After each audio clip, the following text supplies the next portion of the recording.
Whether you're doing a station rotation or you are doing a lab, many of you would like to figure out a way to do breakout sessions in Google Meet. So I know the chemistry group, they are doing this with their labs. They are assigning a student that is in class that is working on the lab with students who are outside of class in the same group, or they're working remotely within the same group for a particular lab.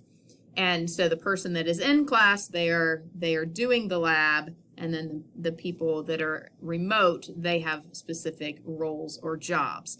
Here is an example of Catlin Tucker's virtual station rotation lesson. I also have a different template that I'll send you that you could use.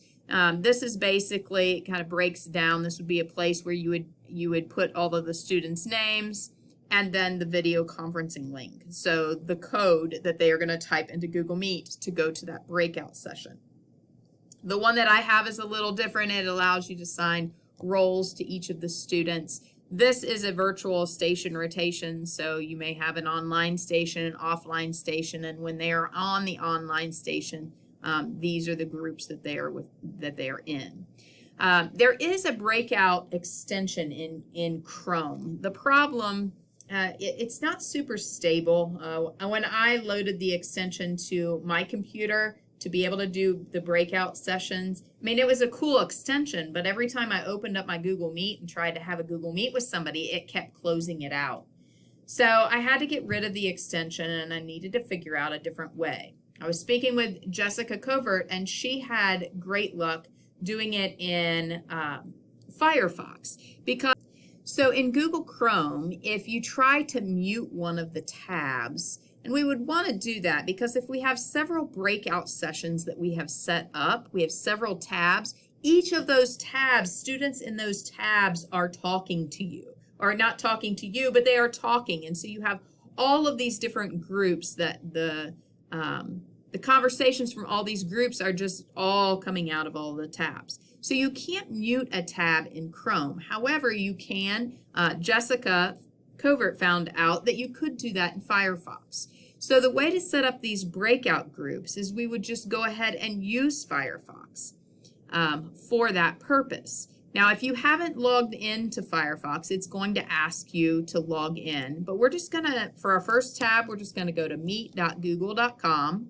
Now, I have already logged in. If it didn't, then you would log in. And so I'm going to call this, you don't want to call it Breakout 1, because anyone in the district who calls it Breakout 1, they have access to yours. So you want it to be something that is a little different. So I may say Peter Syme Break 1. Or maybe you use a vocabulary word. You put CHS, the vocabulary word, or something like that. So I hit continue, and then it will probably ask me, it'll ask me, do you want to allow it to use your microphone? Yes, I want to allow. Yes, I want the camera. And so I'm going to turn off those things here. I'm going to go ahead and hit. So that is my first breakout. So then I'm going to go to my next tab, and I'm going to type meet.google.com, and I'm going to join, and this time I'm going to call it Peter Syme Break 2. Now you can keep the same breakout names, or you can make them different. It really doesn't matter, but you'll just need to set up as many tabs or as many different Google Meet sessions as you want breakout rooms. So I'm going to go ahead and hit join now.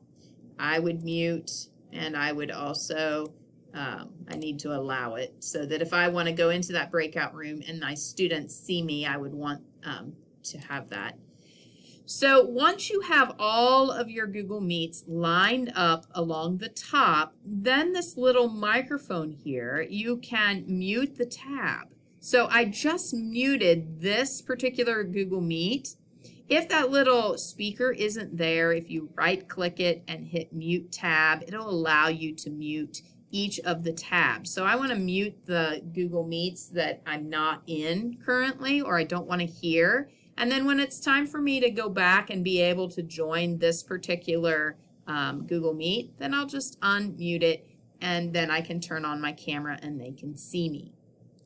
So the only thing that you really have to give students is that video conferencing link, which we would just tell them to go to meet.google.com, just like they do every day. And then you're going to give them a different link or a different code. So it could be your last name, a word, and then maybe a number, but you just have to tell them that.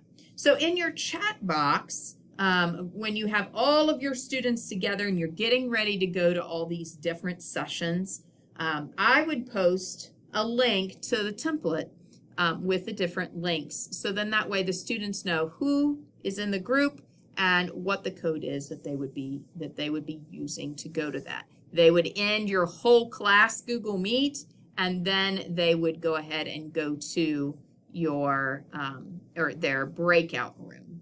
So that is a way to be able to use breakout rooms without using the extension. So if you have any additional ideas, be sure to let me know, or you have any questions.